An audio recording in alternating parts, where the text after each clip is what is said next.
As always, my coach and yours, Coach Stacey B. Coach, so we obviously backstage we got to talk a little bit about the painful weekend, so we won't go too much into the Cinderella story ending. The clock The struck mid. sport pie just completely fell through for both of us. It sure did. Oh, The clock struck midnight, and Joe Flacco became a pumpkin again.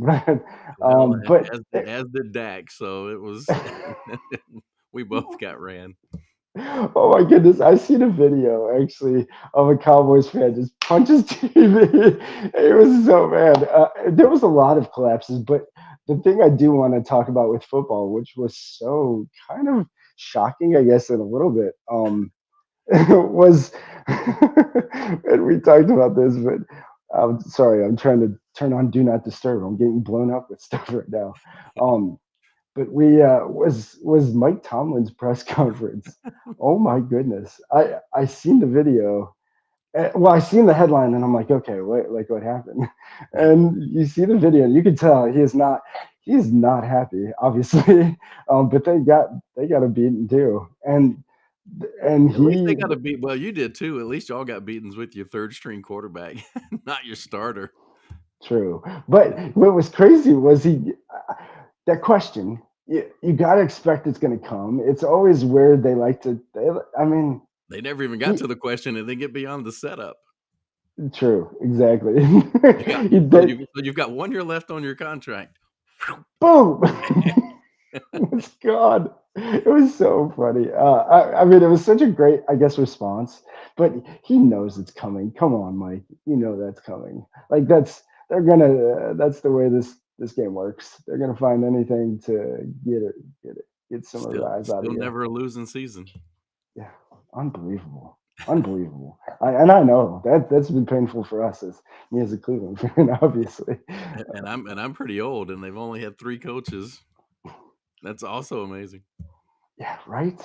So, other than obviously football, how was your weekend? How was it? Man, it could not have been better. So my son and daughter-in-law and grandkids were here for the weekend, so we finally got to celebrate Christmas. Still got a few Christmas things hanging around, but because we kept everything up until they got here. But it was awesome. So love spending time with the kids. That was great. Oh, I love that. That is awesome.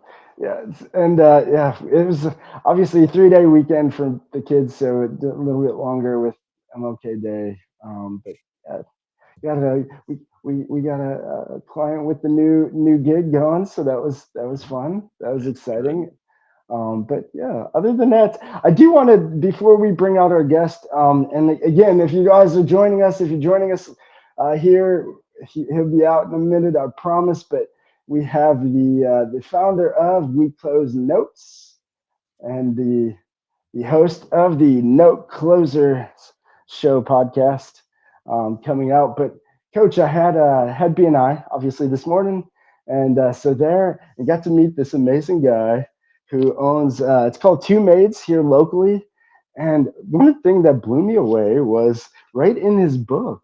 He spells out that they pay for performance. If you could see that, but so literally, based on your rating of their service, each cleaning will depend how much the two cleaners get paid for their service. And I thought, wow, I always was.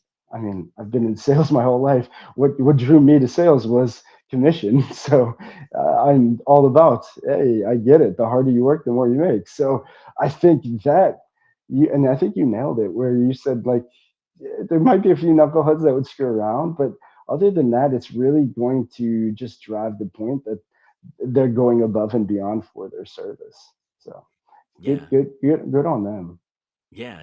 I mean, man, talk about pay for performance, a model of compensation. It's kind of wild that they go that route. But then you also said they give free cleanings to cancer patients and things like that. They do, yeah. And so I'm glad you brought that up. So yeah, they actually the thing that blew me away, he told me about cleaning for a reason. And so it's an ISSA charity. But guys, if you know anybody who is battling cancer, this is literally a free service. They partner with cleaning services just like Two Maids all throughout the United States and even Canada. And they've donated so far. So they were founded in 2016. They've donated over $17 million worth of cleaning service to cancer, to people battling cancer. So again, with caregivers, that's one thing off of their plate. That's going to obviously ease their work. So please reach out to them. Use again, Lee. Shout out to Lee here with Two Maids, the owner here. But yeah, they donate a bunch of hours every year as well, and so just an amazing kind of charity that's tied Amazing. to it. God So bless them. That's awesome. so yeah, but so next guest, so the guest we're gonna bring out, gonna get the intro, and then we'll I'll give a proper intro before we bring him out with us. Get ready, y'all. You get one heartbeat song. Take it seriously. This is your masterpiece. Don't forget to dream and taste the colors in the air you breathe. It's your masterpiece. Go ahead and feel it all. Don't stop till it is beautiful.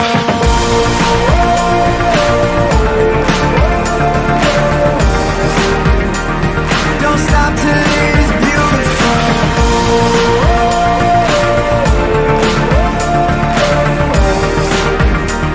Don't stop till it is beautiful. All right, again, everybody, so excited to bring out our next guest. So this dude, obviously, no surprise that he would be a referral and a recommendation to meet from Rena. Lost Coach. So hopefully Coach will be back here with us.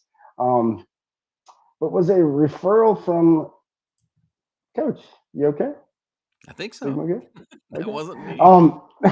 Sorry. But so referral from Rena, but Scott Carson is our guest we're bringing out. He is the owner and managing member of We Close Notes, based out of Austin. He is also the host of the nationally syndicated radio show and podcast, the Note Closer Show.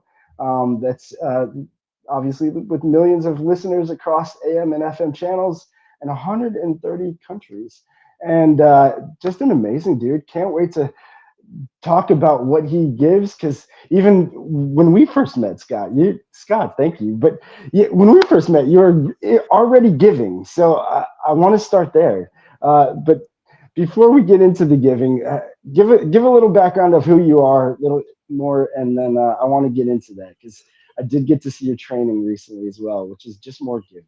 So I am unfortunately a very sad and depressed Cowboys fan. Choke boys, as you guys are talking beforehand. So having to go root for the Texans feels again like rooting for your little stepbrother. But anyway, no, Austin's home, but been an entrepreneur for over 20 years in the mortgage and real estate industry.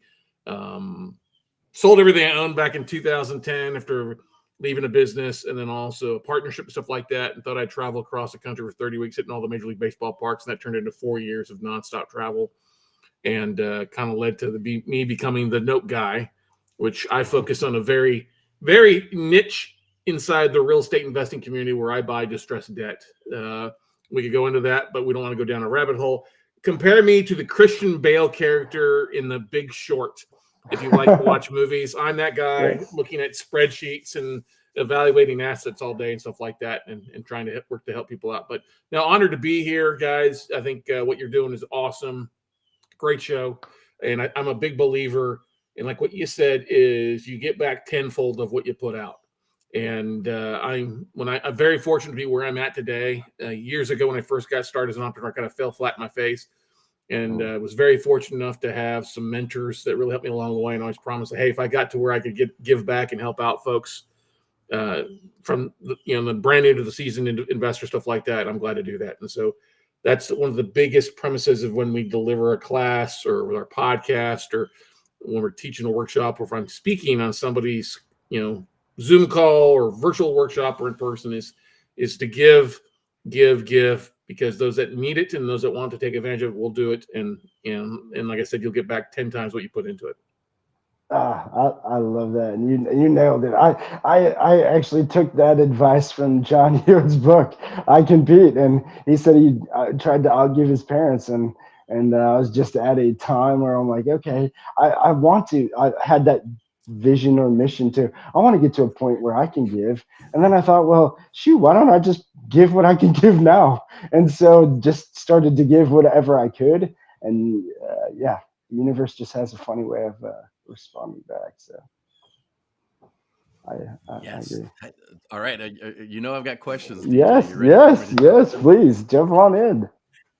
So notes being such a niche, it had to be a journey to get there. It's obviously, from what you said, it's not where you started. So how did you land there? Yeah, it was an interesting thing. I think everything God puts in front of us is a step on the ladder to our end point. And I started off as a real estate investor, buying my first house, and then we bought 2 other rental properties at full value with a realtor. And then I got laid off, and then my renters got laid off. So I was a distressed borrower pretty fast back in 2001 and 2002. Fast forward to 2004, if we kind of got my assets out of a sling, I was fortunate enough to hook up with a buddy of mine, still to this day, Boyd, who started a mortgage company with 2 investors by the name of Bob Leonetti and Jimmy Kayla. They taught creative financing and traveled the country teaching owner financing, buying on terms and stuff like that, along with a bunch of other folks. So I left my job in the bank industry at that point to join them. And basically we had a 4-year apprenticeship in real estate investing and how to do it creatively. And learned how to buy notes, learned about distressed debt investing. It was a niche that nobody was teaching because it just was a small niche. I mean, if you've heard of the savings and loan crisis or the RTZ days of the 80s, that's kind of what it was. Well, when everything hit the fan in 2008, 9, and 10, I had left the origination side of the mortgage business and took what I'd learned from Bob and Jamie and some other folks and started calling the same banks that I was originating for to buy their debt at big discounts. And so that's what I did. That's how I got inundated into it. Very fortunate spot to take advantage of what was going on. And, the whole dialing for dollars was my life, 3 to 4 days, I'd be making 50 to 100 phone calls to banks to get stuff sent to me. But I just made a game out of it. I know I made 54 phone calls over 2 days the first time. And then on my 54th phone call, I got a yes. Well, that yes led to a $50,000 commission check, about a month later. And I was like, okay, I found something. Let me just stick to it. And that's what I've been doing, is literally making connections to banks and asset managers and mortgage companies, and been doing that for about 16 years of buying distressed debt. Bought over $1 billion in residential commercial debt over the years. We've helped thousands of real estate investors who want to get into the being the bank kind of side of buying distressed debt and performing debt. And by teaching them how to do all that stuff, it's a different animal than going out and buying a property. Buying a mortgage has got some differences to it, but it's been a very rewarding path. And that's kind of how I got started into it. I was once a distressed borrower. I think it's what God gave me that way, knowing that later on I'd be on the phone talking with people that were, facing losing their house and behind on mortgage payments, and having some empathy for them and a heart, and say, okay, well, let's figure this out. Let's create a win-win solution. Let me help you out here in some sort of fashion. If you want help, we can do it, but you got to make me halfway. If you're not going to help me, then we're just going to go ahead and go the route of foreclosure, and you can deal with my attorneys.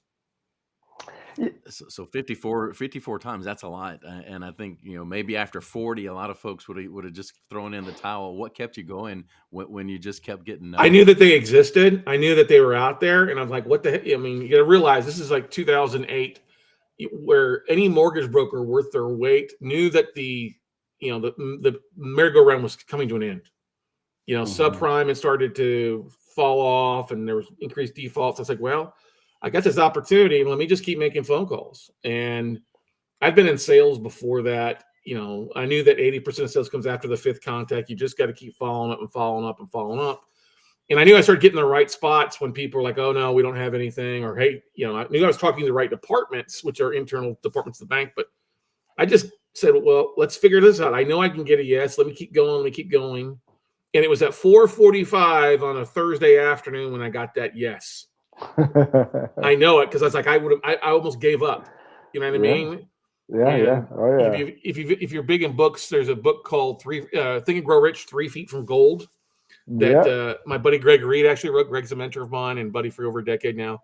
It talks about how most people give up, and they're literally just like 3 feet from the gold from making things happen. So I kept going, and that's not even my longest set of phone calls to get in. There you go. You got it. Greg's a good buddy. There you go. You'll be happy. There you go, Greg.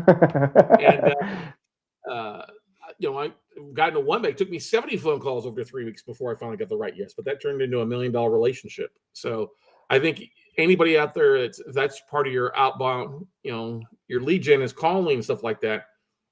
Don't give up. Usually it doesn't take 54 no's to get a yes, but for me, it did. It was a different time.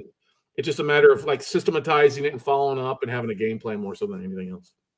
Well, and I love that you said about making it a game, or you made it a game, because the podcast I had before this one, we had on Andrea Waltz. So her and Richard Dent wrote Go for No. And it literally it's kind of just flipping the idea of you want to count your no's. And once you really start to pay attention to them, you start to not notice them as much. It's kind of crazy, but it really does. Now you're like looking for the no's, and it's another just great way to kind of play with that. Because again, obviously, you get the game, dialing for dollars. It's there's a lot of no's. You go through a lot of no's, a lot of hangups, and a lot of heartbreak. So and you also got to realize too that no doesn't mean no. It means not now. 90% of the time it means not now. So if you can make that touch, and then only 48% of people will follow up with a second phone call to a prospect, that puts you 50% ahead of the game. And if you make a third phone call, I think it's 1 in 20, only 25% of people follow up a third time. So I knew those numbers. I said, okay, well, let's just pull all these phone calls and we'll just start this touch basis. Let's give it 30 days. Let's just keep rocking and rolling and give it time for our voicemails to hit, or like the first 10 phone calls, I completely botched it. Everybody does. Oh yeah, you get transferred. You're talking to somebody, and you're like, "Who am I talking to? What's the name of the bank?" All that kind of stuff. You just got to realize that people don't really think about you 5 minutes after after they hang up with you, and just move on to the next one. So it's just a dogged determination more so than anything else. So back then, your ability to research was a lot less. So I mean, you were probably really going in blind on a lot of these calls too. Yeah, I was looking. The one thing that was good is you could actually go into, like, with any type of licensing. Okay, any type of state licensing, you can actually go to the state that you're in, and they will tell you whose license is expired or has been withdrawn or stuff like that. So I went to the Texas Mortgage Bankers Association, and I downloaded a list of licensees. You could literally go to their website and click on a few buttons that would download the whole list of all these mortgage brokers and bankers and servicing companies in the state of Texas, including like phone numbers too and email addresses, which is stupid. Oh wow! And it gave me a list like 950 mortgage bankers, and that's what I started with. And I said, okay, let me pick the ones where their license expired in like the last 6 months. Because at this time, there are a lot of banks going out of business, people getting out of the mortgage industry. So it's like their licenses expired in the last 6 months. They're looking to get out. They may hold some stuff. And that's exactly what happened. I called this company, Aegis Mortgage, out of Houston. Kim Kroc was her name. I still remember to this day. I called the phone, and she's like, hello. I'm like, is this Aegis Mortgage? She's like, yeah, how can I help you?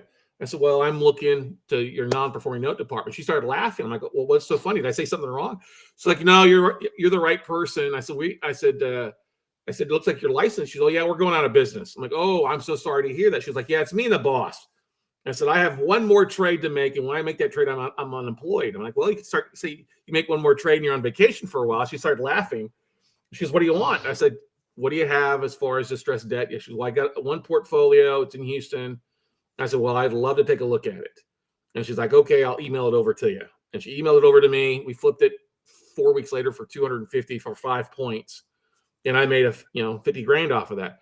And I still remember that phone call because it was just like, she was in such a bad mood. We started joking. She got in a better mood on the phone. I made her laugh, and that helped, but that's, you just gotta, that's the thing is, so people are so scared to talk with people these days. We get so used to, oh my God, somebody coughed and we got COVID for the 12th time or whatever.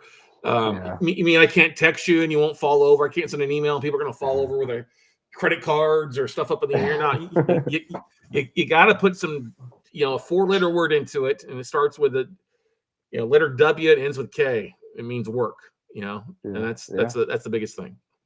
I agree. And guys, listen, what he's talking about, I mean, he really does show on his So I got to bring this up, and I don't know if this was part of what I had seen, but I seen this Note Night in America, and I'm assuming it's another part of the training, but these trainings, look it up, look up We Close Notes on his channel and subscribe right away if this interests you at all. Because he's giving step by step, like he's talking about right here, of how to make this happen. And so I got to share Note Night in America. It's a little interesting story with it. So I started coaching for a guy back in the day, and I was in charge of like his coaching students, and we would do like, remember those conference calls before we had Zoom and go to webinar back in the day? Yeah. We had like teleconferences where we get people on the phone and go through some stuff. Well, we started doing that on Monday night with his students. And when I left, we were doing those on a pretty regular basis. And I realized that was one of the best things, because I would bring people together that I'd have 10 to 200 people on a conference call on a Monday night. And when I went on my own, I said, well, they stopped doing it. I said, well, let me still do these. So I started doing webinars, and now we've done Note Night in America for 13 years. Okay. 13 years straight. I've averaged about 30 calls throughout the year. And it's either me teaching something, or we have an educational guy or a gal on there, or a vendor that we use something, just a nugget, separate from the note closure show. We're supposed to have something last night, but with the weather, it was kind of crazy. So we ended up having to rebook the guest to next week. But that literally has become its own podcast, its own, a lot of content, it's about an hour long every week. And it's just 13 years straight. It's the longest running like webinar. We've only got 156 podcast episodes, because we only turned into a podcast episode like 4 years ago. But it's that continuous tap into our audience. And it may be anywhere from 3 people to we've peaked out having over 1,000 people on the webinar live at one given time. And it's just trying to give. I don't give away everything that we do, but we do give away a lot of the nuts and bolts that a lot of others don't talk about, because, I always want people to think, like, if this is what Scott gives away free, imagine what he does if he's signing up for a workshop or signing up for coach, and you're going to look to buy a deal or invest with him. Yes. So with the 3 podcasts and 1,000+ episodes, this was obviously part of how you landed on it, but how did you really get so heavy into podcasting, and why do you think it's been? Oh my gosh, successful? Great question. I hated podcasts to begin with. I'll tell you that right now. I had to get talked into it. And so this goes back to, now we've had the Note Closure Show now for 6.5 or 7 years. I always forget. It's 2016. So I came back. I was in Vegas at an event, and I heard Gary Vaynerchuk and Kevin Harrington and Robert Herjavec, 3 people speak at an event, and they were all talking about, hey, you got to go video. You got to implement video into anything you're marketing. This is like when Facebook Lives were first coming out, okay? And Gary Vaynerchuk had his, Ask Gary V show every day, Monday through Friday at like 11 a.m. or noon Eastern. And so I came back from that event, and I said, well, let's start doing daily videos. Let's just do a little video, Facebook Live. We'll use our smartphone here. We don't have any fancy equipment. We'll just do what's going on at We Close Notes today. What are we working on? What kind of deals are we doing? Just to give a fly in the wall kind of view of what we do on a day and night basis. And we started doing those live, and they would be from anywhere from like 8 minutes to like an hour long, depending on what the topic was and stuff like that. And so that started building an audience on like Facebook, and then also on YouTube, because we take those videos and just throw them up on YouTube. And we didn't use like YouTube Buddy or anything. We just threw them up there. No thumbnails. I had stroke face in like half of them, and then didn't put any description. We just threw them up there, but they started getting views on there too. And I had a couple of my students that started a podcast, and they was like, oh, great. That kind of sounds like a cool thing. And they got to 100 episodes, and I started seeing they started building on. I said, well, that's great. Congratulations, guys. That's awesome. And then I was at an event in San Diego, an asset protection event, and I got introduced to a guy named Tom and Tracy Hazard. They own podetize.com. They do all of our production for the podcast. But they're like, as they were, I was speaking to the event, and they were researching the speakers. So they came up to me like, you got a lot of great video, man. You should have a podcast. I'm like, oh no. I hear it takes like 4 hours of editing for like every hour of content. I don't have that time, and that just sounds painful to me. And they're like, oh no, you can do it. We can do it. I was like, oh no, I'm not interested. Well, in this 6-month period from the time I met Tom and Tracy, I go to this event, this wedding in the Dominican Republic with a buddy of mine. And my buddy there, my student there is there. And he's like, oh, we're quitting the podcast. And I looked at him like, why are you quitting your podcast? That's like a unique thing. There's nobody else doing that. Why are you quitting your podcast? There's like one smaller one that wasn't even halfway.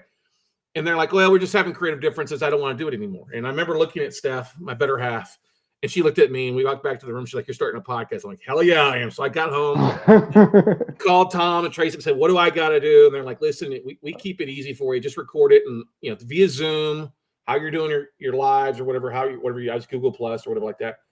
And we'll do all the work. I was like, done, let's do it. And so I just started cranking out. I said, okay, we're going to do the Note Closer show.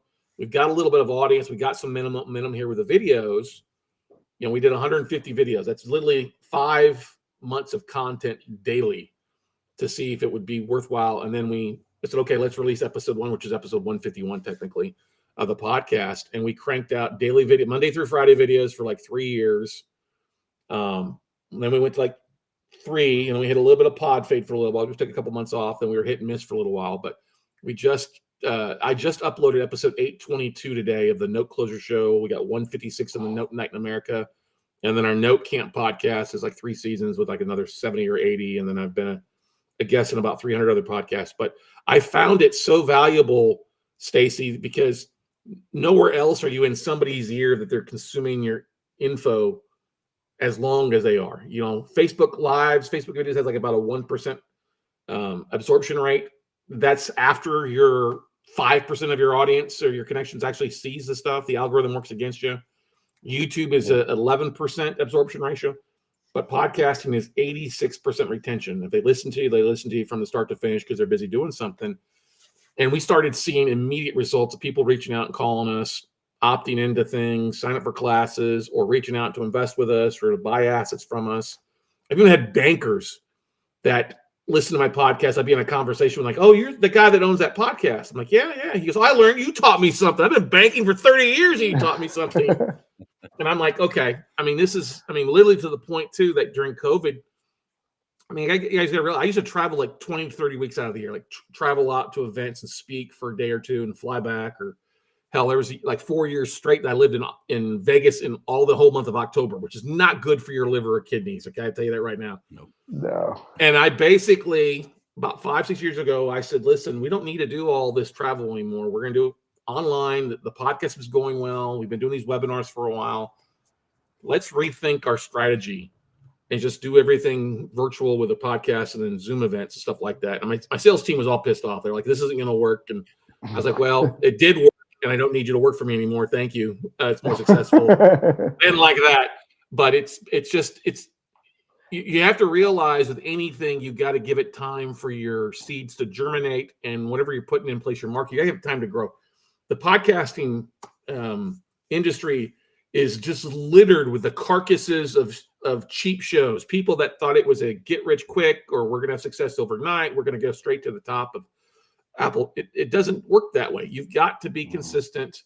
I think only if you have more than 25 episodes, you're in the top 5 or 10% of podcasters out there.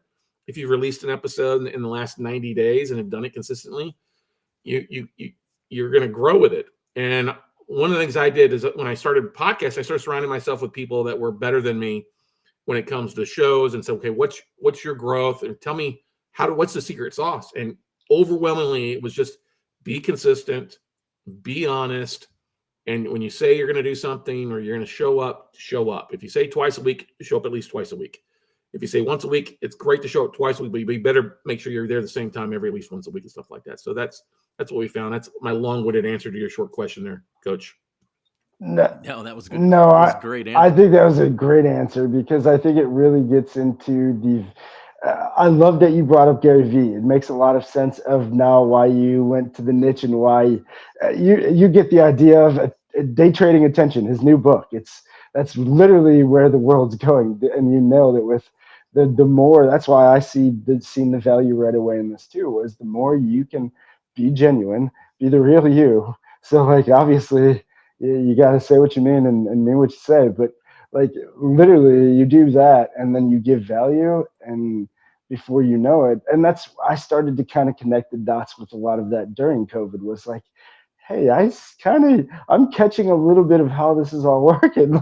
You don't have as many as it might seem that you have, and you're not as big as you, but it's just the consistency of it and the consistency of your following, really.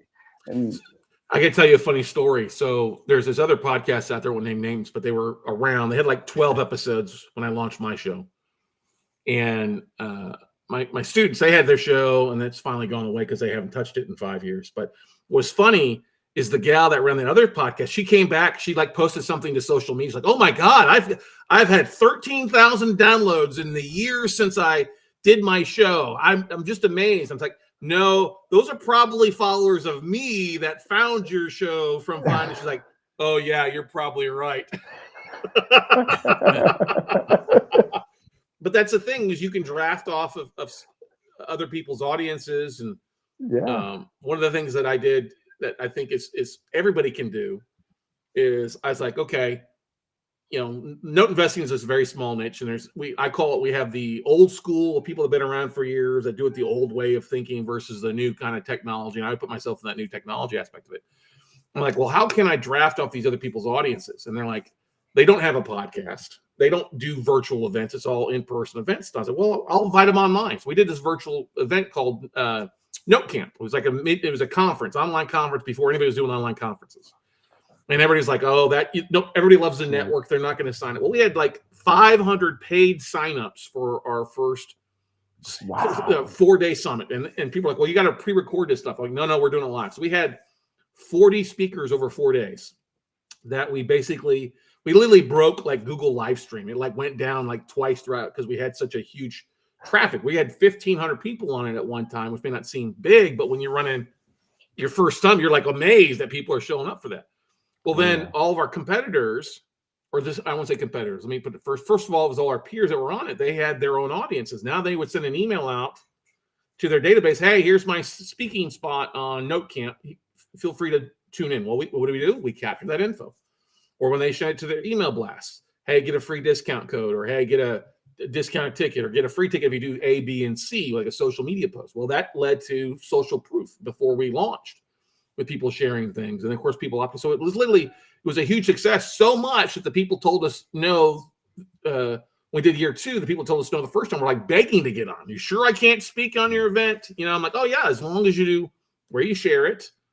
You got to share with your audience, because we're drafting on our audience. And of course, we have some sales up. We got to do a split of sales and stuff like that. And it's done. We didn't do it with this last year because we just took a break for we were so busy doing this stuff, but we were already pre-planning it for the 7th or 8th year coming up in about 4 months for it. But it's just, we just drafted off our peer audience. Some of our competitors, people are like, why did you have this guy speak? Isn't he your competitor? I'm like, kind of so, but it's we can win-win. When you're bringing in so many people like that, how do you keep it from just turning into a pitch fest? Very great question. So when I invited people, when I would ask people to speak, I was very specific to only allow a third of the speakers pitch something. So I had like my core, and if they were going to pitch something, it had to be something of value to the audience. It would be something that was quality. If somebody had a crappy product, we knew they wouldn't be on speaking. You know what I mean? And I would do some research online for folks. So we would do literally, it's pretty simple. If you had 30 speakers, we knew only like 10 that would pitch. Okay. And those 10, that led to like sponsorship sales too. Like, hey, if you want to pitch, we not only are going to get half, but you also got to pay to sponsor the event. It's something. It doesn't have to be anything big, but something. Or if you want to pick your speaking spot, you've got to pay to get a little bit better speaking spot. So we always made sure that if we had one person pitching, that both people, usually obviously the one before, the one after weren't pitching anything. Right. Okay. And then we also made sure that those that weren't pitching, they still gave something of content, something valuable to the audience, whether it's a free report, free download, something that we could use to give as way. And so they got a lot of freebie stuff, and they didn't mind so much being pitched because they knew that it was a valuable thing. This guy, is delivering a product to find assets, and his software is this. Well, if you got an hour 15 speaking spot, you can't be pitching for 16 minutes and only get 15 minutes of content. You got to give 16 minutes of content, and you only got 15 minutes to make your offering at the end.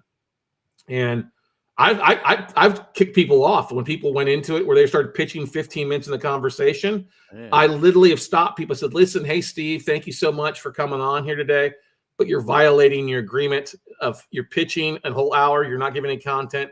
So we wish you best of luck." And I would like kick them off of Zoom, and my audience like, "Oh my god!" They got the hook. I'm like, this guy's not doing what he said he would. So I've got, and I always had a presentation lined up, a 30 minutes. I love that content stuff. That in and of itself would make me want to come back because so many of these you go to, it gets out of hand. Yeah. When we also did something unique too, is we ran 2 Zooms at the same time. So like I would run Zoom 1 and then Stephanie would run Zoom 2. And so we always had different speakers. So if somebody I'll give you like one of our guys, Aaron Young Associates, is with Laughlin USA. They do a lot with entities and LLCs and asset protection. And my audience has seen them before. Well, we ran another speaker at that same time that was information that wasn't selling anything that hadn't been on before. So if somebody was a regular to my audience or something like that, we would always have somebody else on that they could flip over. Like, oh, we've already seen this guy from another event. Well, we'll go over and watch this other guy. So they could switch back and forth very easily, seamlessly. Yeah, interesting. And it allowed for us to have like 10 speakers in a day versus just 6 because we would run our 15 sessions. Interesting. That's great. That is. I've done and been a part of a lot of events, and so that might be more interesting to me than others. But I found that was an awesome few minutes right there. Well, but yeah, we've all. I mean, the mind can only absorb what the ass can withstand, right? You know what I mean? So I think the best ever virtual event I've ever seen was when Tony Robbins did his event a few years ago. Yeah. Where he went live and you saw it everywhere. And I'm sitting there going through it and just amazed. I'm like, how can we do this, incorporate it? And you got to get people involved. You got to have live stream open for people to ask questions. That's the biggest thing about a lot of events. They pre-record speakers and people can tell what's pre-recorded and they will phase out. They'll drift off. They'll go do something else. Because I can go back and watch the replays. And nobody ever goes back and watch the replays. Let's just be honest about that. Yeah. And so you got to have your people live. They've got to answer questions. You got to have somebody monitoring the chat roll. If somebody's not asking questions, the person that's there, as I call it, the room monitor or the host, has to have a list of questions that can incite other questions. Right. And that's one thing. We always try to have 4 or 5 questions lined up that we can ask at the end of the presentation, or ask the speaker. Hey, what do you want us? Anything you want us to ask? Do you want us to take questions during or after at the end? And so that helps, getting people to ready to rock and roll. And then, of course, the most valuable thing of doing a virtual event for us, it's great to have sales. It's great if people show up, but we always like to survey our audience. And this is one thing, if you're an entrepreneur and you have a list of clients or social media or database, you got to be asking your audience on a regular basis what they're looking for and find out more about them. So we would send out, when somebody would register for the event, Great. Send out a survey monkey to them. 25 questions. Some of the questions were asked because we'd have speakers on. Like our sponsor for IRA company. We'd ask, like, do you have a self-directed IRA? How many deals have you done? Do you have an LLC? Do you have a website? What those things are. But we would collect so much information with these other 25 questions. Like, what niche are you looking to do? How many deals have you done? What are your 3 favorite states to invest in? Are you looking to partner with people or use your own money or open to both? So that would tell us if somebody was wanting to partner with somebody. What niche of note investing, first, seconds, owner financing, private capital. So we'd ask these 25 questions plus, like, where do they listen to the podcast on? Did they have, what was their favorite social media channel? What was their biggest need? And what was their goal for the year? So we collected all this information that led to a year of content. Because then when you have 300 people that filled out a survey, we got a 35% fill out rate, which is crazy for any type of survey. You know what I mean? And if they signed up for it, we said, hey, we give you the option. If you fill it in, we will give you the survey results. We'll let you have those so that it helps you with your networking after the event. If you don't want your information released, we won't release it. But if you want it to, you sign up for it, you'll get all the attendees, all their information, stuff like that. So that made it even more valuable because we weren't hoarding all the info. But when people ask you what was their biggest need or what the 3 biggest things they wanted to learn, that led to 180 plus podcast episodes. It led to us being able to hold people accountable. when people told us their top 3 states to invest in, we know we had a buyer's list in those 3 states. So we knew what niche they were doing. So it helped us in our business be able to hit them not only with our note deals, but if they need an LLC, we could recommend an asset protection company. If they didn't have an IRA, well, you need to get a self-directed IRA with one of our vendors. If you needed help with a website, hey, we've got a website to come in. If you need help with due diligence, hey, here's a due diligence vendors. So it helped us really not only grow our business, but helped us grow our vendors and our affiliate stuff as well. In the end, you literally grew a community is what you did with it. Well, we grew the community to begin with was the first 150 days of showing up daily, and then the podcast, and then, of course, leveraging social media and showing up daily on that. And, to do that helped us build an online following, and then just continuing to give and give and give and give and give along the way. Yeah. So those dailies were they live, or were those dailies early recorded at any point? They were all Facebook Lives. Those first 150 was going live on Facebook on my cell phone, literally like me holding it there or on a tripod and going live every day. And then we did the first like 200 episodes of the podcast were just like that, Facebook Lives that we would download and throw them up on YouTube. So it was just all going. Of course, this is all before like LinkedIn Live and Restream and StreamYard and all that stuff that make it so simple now. But we would, go live, download it, and then re-upload it to all the other channels to try to cross-promote as best we could. Yeah, obviously we're on Restream, but the ability to go for us to 10 channels every 2 times a week it's well, you're doing awesome. 20 because I shared all my channels with it when I jumped on this as well too. So this is going live all your stuff and my stuff as well. Yeah. Well, hey, thank you for that, man. This has been. Hey, can I ask one logistical question, DJ? No, absolutely. Yeah.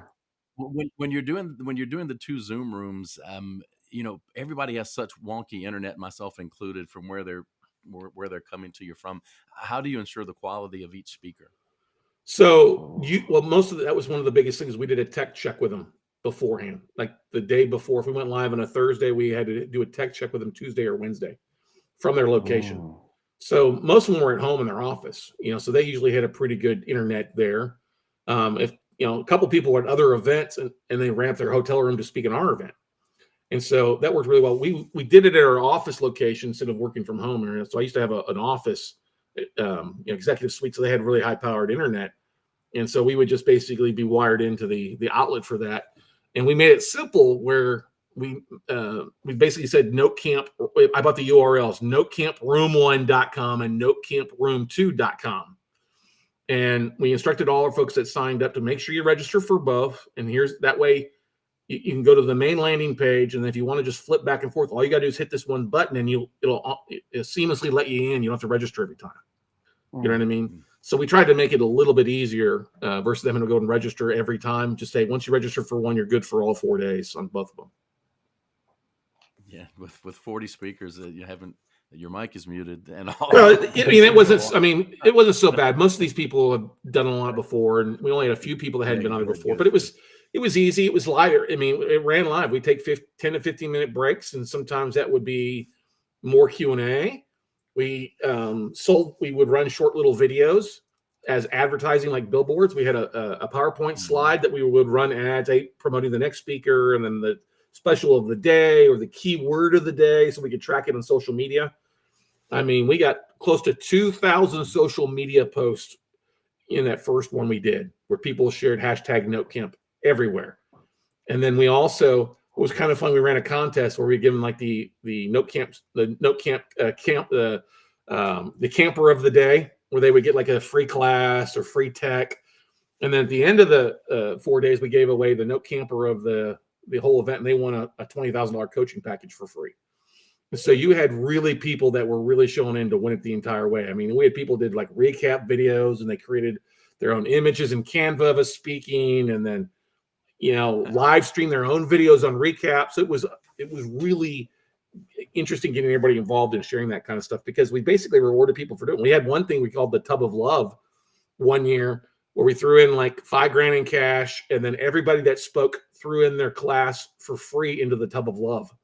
So the guy that won it, he won literally like $60,000 worth of education and LLC stuff and support that I totally borrowed that from Greg Reig and Greg's event at Secret Knock that he does every year. So that's clever though, and it's I absolutely love it. But that's when you're talking to business owners out there. If you think about this, think about everybody can do this. It doesn't have to be 30 people. You could do it with like 4 people. Like we've got a friend of ours who was a while, Cassandra McClure.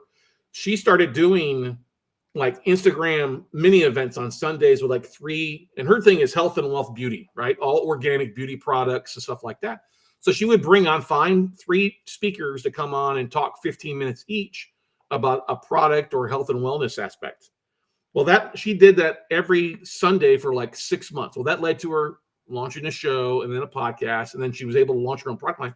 Now she's got like 8 or 9 health and beauty salons all across San Francisco, and it all started with her doing those Instagram lives. And then she's got this. I mean, she does well in the stores and the product place, but she actually started a box, a wealth and beauty box that would go out once a month to people with different products in it that people could test out who they were on, and they paid for. I don't know, paid $49 or $150 a month for this. So she brought this whole like revenue stream from sharing. You know what I mean? Hey, here's who's this is on, what they're focused on. So Cassandra's done an amazing job. I still talk to her every once in a while, but that's how she got her start. She originally started off like doing makeup for the stars out in San Francisco and LA. Wow. Very interesting. That is awesome though. Man, hopefully you guys are loving this info he is sharing. He is sharing gold, Coach. Coach, any final questions before we wrap this up? Obviously, you want to stick to the hour. So this is going to seem completely out of left field. You said you went to 30 baseball parks and you traveled for a while, and kind of all these things sort of came together for notes during that trip. I heard you talk about this on another podcast, and you also said that when the thing first came to you, the idea, you wrote it down. DJ and I are big believers that writing down that goal is the first physical manifestation of a spiritual idea, and it's very important. So I'd love to hear a little bit more about how that all came. Yeah, I was sitting there one night in early March, and this is just ended a business partnership. I just basically sold 2 properties where I wrote checks at closing. That's not what you want to be as a real estate investor. You want to get a check. So I was literally like down in my dumps.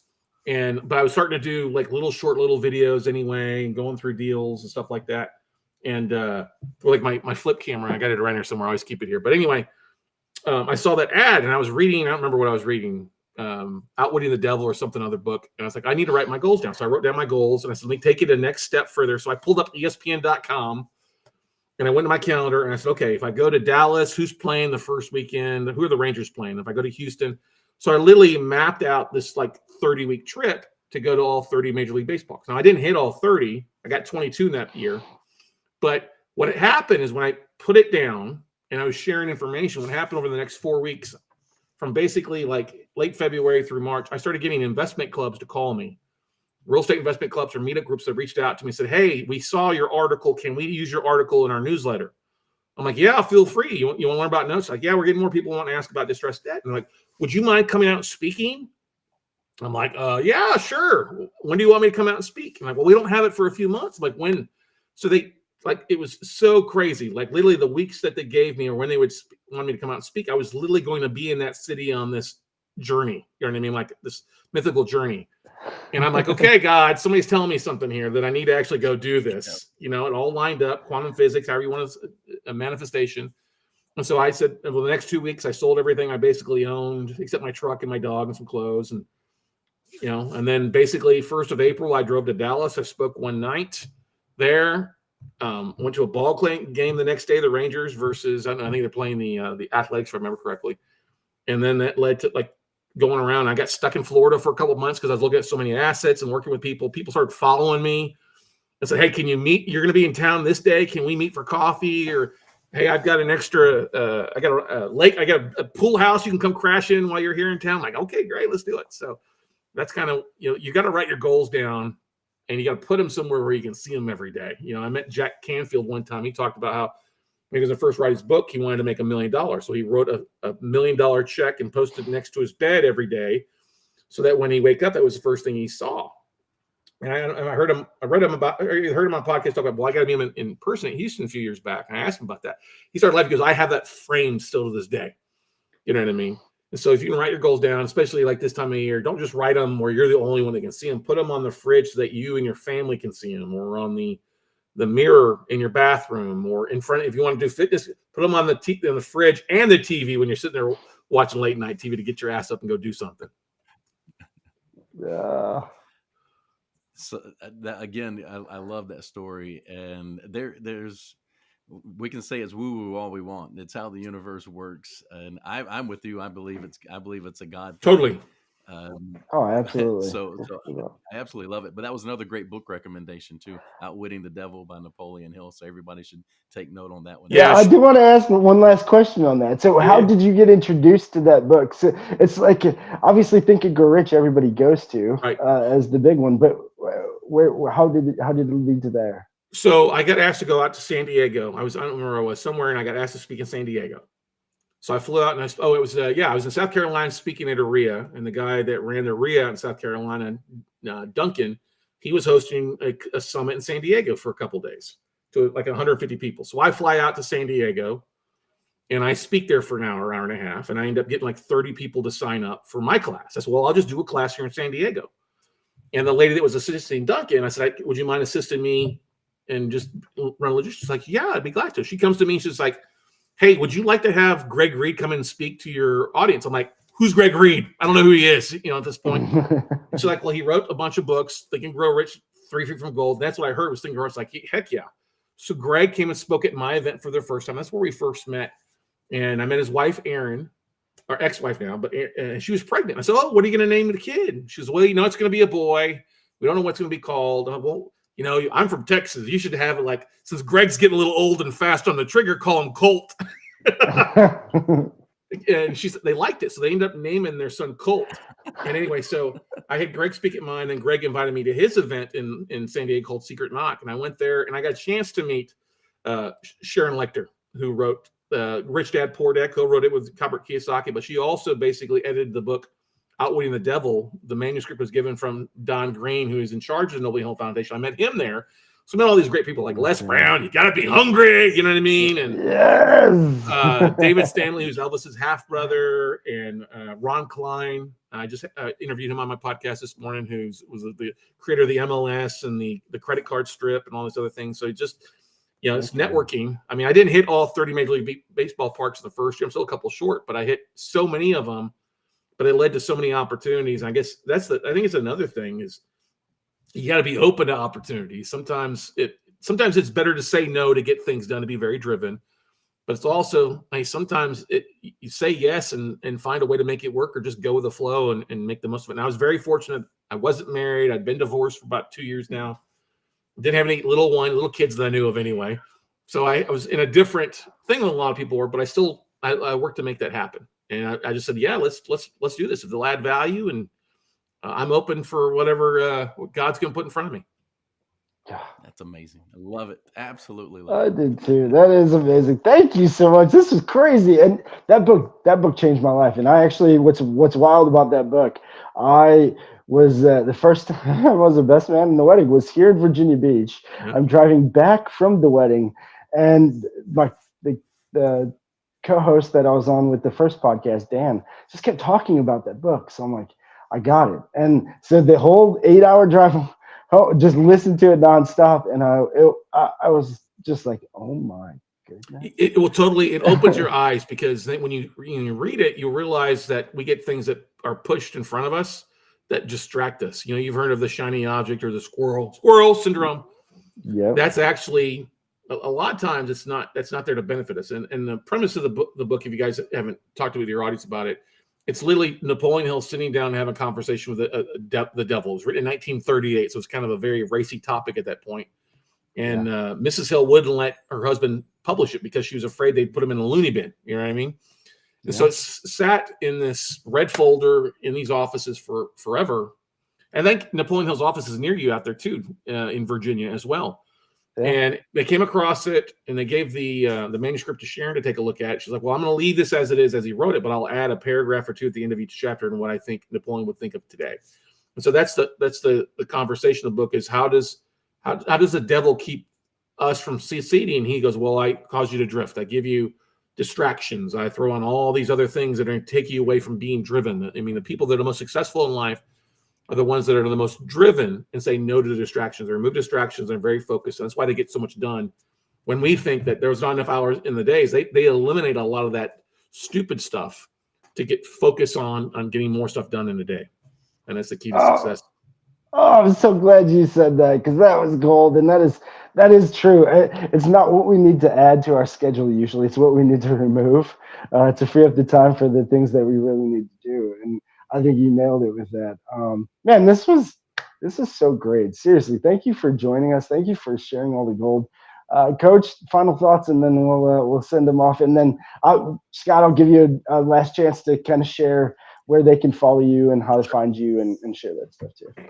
Yeah, I don't think I can add anything better than that. That was just awesome. We got to do another hour. I can do this all day. That was just great. So I appreciate it. I'd be glad to come back on anytime. If you guys are listening to this, make sure you hit the subscribe, follow.